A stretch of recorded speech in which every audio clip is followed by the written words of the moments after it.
दोस्तों, ये याद रखो कि जब आप अपने सपनों का पीछा करते रहते हो, तब उस यात्रा का आनंद लेना बिल्कुल भी ना भूलें। ये कहानी एक आलसी लड़के की है।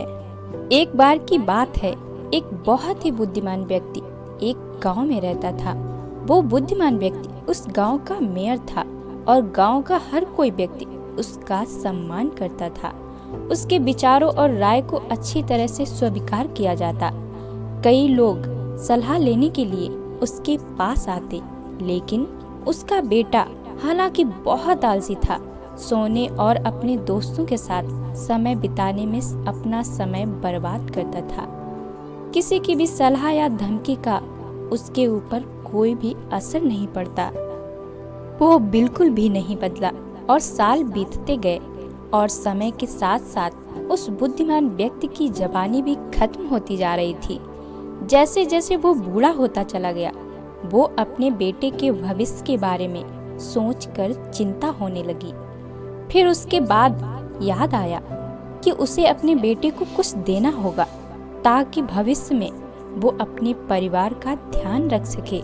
उसके बाद उस बुद्धिमान व्यक्ति ने एक दिन अपने बेटे को बुलाया और कहा कि मैं चाहता हूँ कि तुम जिम्मेदारियां लेना सीखो और इस जीवन को समझो, और मैं चाहता हूँ कि तुम अपने जीवन के रियल पर्पज को ढूंढो, और जब तुम उसे ढूंढ लोगे तो उसे तुम हमेशा याद रखोगे। तब तुम सदैव खुशी और आनंद से भरा जीवन जी सकोगे।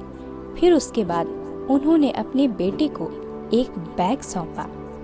जब बेटे ने उस बैग को खोला तो उसमें 4 जोड़ी कपड़े हर सीजन के लिए थे और कुछ खाने पीने के लिए चीजें, थोड़े बहुत पैसे पड़े थे और उसके साथ एक नक्शा भी था जिसे देखकर वो हैरान हो गया। फिर उसके पिता ने उससे कहा कि मैं चाहता हूँ कि तुम ये खजाना ढूंढो, और मैंने उस जगह का एक नक्शा भी तैयार कर दिया है जहाँ खजाना छिपा हुआ है।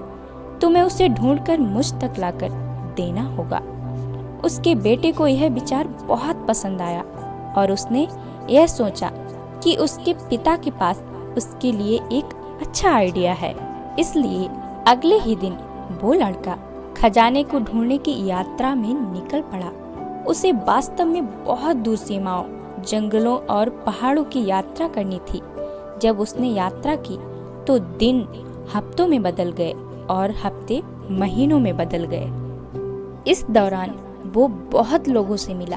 कुछ लोगों से उसे खाने पीने की मदद मिली तो कुछ के पास आश्रय। वो उन लुटेरों से भी मिला जिन्होंने उसे लूटने की कोशिश की थी, और जो लोग उसे धोखा देने का प्रयास करते थे। उसे अपनी यात्रा में उनसे उसे ह्यूमैनिटी का सबसे अच्छा और बुरा अनुभव मिला। धीरे धीरे मौसम बदल गया और जब मौसम खराब हुआ तो वो उस दिन रुक गया और मौसम साफ होने पर अपनी यात्रा को फिर से शुरू की। आखिरकार 12 महीने की यात्रा करने के बाद वो अपनी उस जगह पर पहुंच गया और वो एक पहाड़ की चोटी थी। नक्शे में यह दिखाया गया था कि खजाना एक सुनहरे रंग के पेड़ के नीचे रखा गया है, और जब उसे वो पेड़ दिख गया तो उसने उस पेड़ के नीचे खोदना शुरू कर दिया। लेकिन वहाँ 2 दिन तक खोदने के बाद भी उसे वहाँ पर कुछ भी नहीं मिला। तीसरे दिन वो इतना थक गया था कि उसने निराश होकर उस जगह को छोड़ने का फैसला कर लिया और अपने घर वापस लौट आने का मन बना लिया। जब वो वापस अपने घर जा रहा था तब रास्ते में उसने उसी बदलती लैंडस्केप और सीजन का अनुभव किया, और इस बार हालांकि वो खिलने वाली फूलों और पेड़ों में नाचने वाली पंछियों का आनंद लेने के लिए रुक गया। उसके साथ ही उसने केवल सूर्यास्त देखने के लिए नहीं, अलग अलग स्थानों पर रुका जो सूर्यास्त का नजारा देखा। उसे पहाड़ की चोटी पर पहुंचने के लिए 12 महीनों का समय लगा और फिर से घर लौटने में 12 महीनों का समय लगा। जो भोजन उसने अपने साथ रखा हुआ था वो केवल कुछ महीनों तक चला। अब उसे अपने खाने पीने और रहने की व्यवस्था करना सीख गया और उसके साथ ही उसे जंगली जानवरों से खुद की रक्षा करना भी सीखा। घर लौटते वक्त वो उन लोगों से मिला था जिन्होंने उसे पहले मदद की थी और इस बार वो उनके साथ कुछ दिन रहा और अंत में जब वो लड़का अपने घर पहुंचा तब उसे यह एहसास हुआ कि उसके घर से गए 2 साल हो गए थे। उसके बाद वो लड़का सीधे अपने पिता के कमरे में गया। अब उसके पिता ने यह देखा कि लड़का बहुत दिनों के बाद घर लौटा है तो पिताजी तुरंत खड़े हुए और अपने बेटे को गले लगाया और पूछा कि यात्रा कैसी रही, क्या तुम्हें वो खजाना मिला जो मैंने बताया था। लड़का बोला, यात्रा तो बहुत मुश्किल से हो पाई, लेकिन मुझे माफ कीजिएगा, मैं खजाना नहीं ढूंढ पाया क्योंकि किसी ने मेरे वहाँ जाने से पहले किसी ने खजाना निकाल लिया था। यह सुनकर पिता को आश्चर्य हुआ पर बेटे पर क्रोधित नहीं हुए।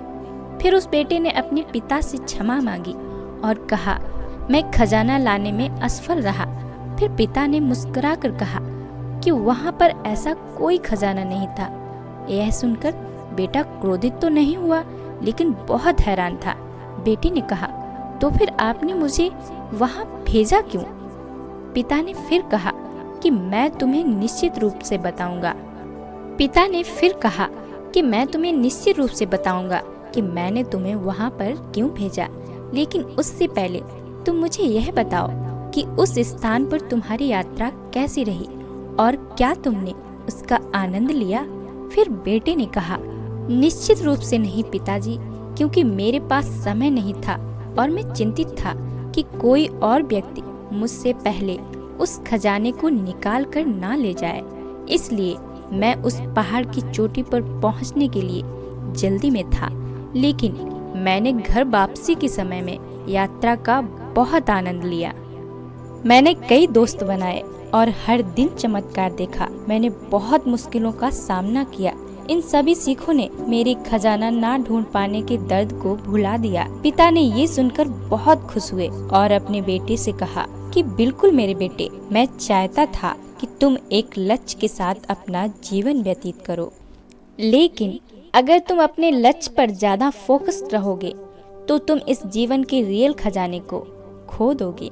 सच्चाई तो यह है कि जीवन का कोई लक्ष्य नहीं है, बल्कि जीवन एक यात्रा है और वो ये चाहती है कि तुम उसका अनुभव करो।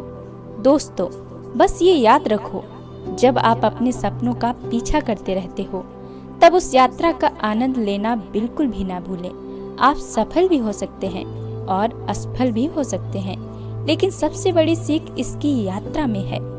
हर दिन अच्छा होना और हर दिन दूसरे की मदद करना और हर दिन खुश रहना, यही जीवन का असली लक्ष्य होना चाहिए और कुछ मायने नहीं रखता।